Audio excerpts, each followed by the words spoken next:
एक जालन्यातून महत्त्वाची बातमी आहे। जालन्यातल्या वालसावंगी गावातील तरुणीवर अत्याचार आणि धर्मांतराच्या प्रकरणातील आरोपीचं घर हे सकाळी जळालेल्या अवस्थेत आढळलेलं आहे। एक अल्पवयीन तरुणीचे अश्लील फोटो काढून तिच्यावर वारंवार अत्याचार करणारे आणि तिला धर्मांतरासाठी दबाव टाकणारा आरोपी शेख इम्रान शेख हबीब याला बुधवारी अटक झाली आहे। रात्री आरोपीच्या घराला आग लागल्याचे समोर आलं होतं।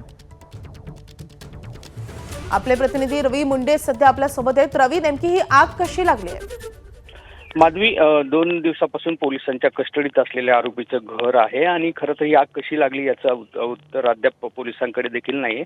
अकस्मात आग लागल्याचा गुन्हा दाखल आहे, मात्र 2च दिवसापूर्वी आरोपीला अटक होते ना त्याचं घर जळालेल्या अवस्थेत आज सकाळी आढळतं। यामुळे काही संशय देखील उत्पन्न होत आहे।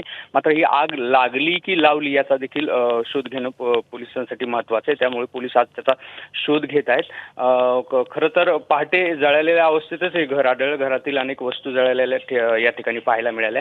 जवळूनच काही विद्युत तारा देखील जातात, त्यामुळे तो शॉर्ट सर्किटचा अंदाज देखील व्यक्त केला जातोय।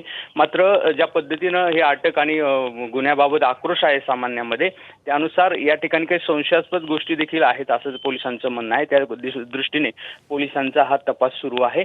सकाळी अशा अवस्थेत घर आढळल्यामुळे पोलीस त्या प्रकरणाचा शोध घेत आहे की कोणी याला आग लावली आहे का किंवा आकस्मिक हे आग लागलेली आहे का याचा देखील पोलीस शोध घेत आहे। रवी, धन्यवाद या सगळ्या माहितीसाठी।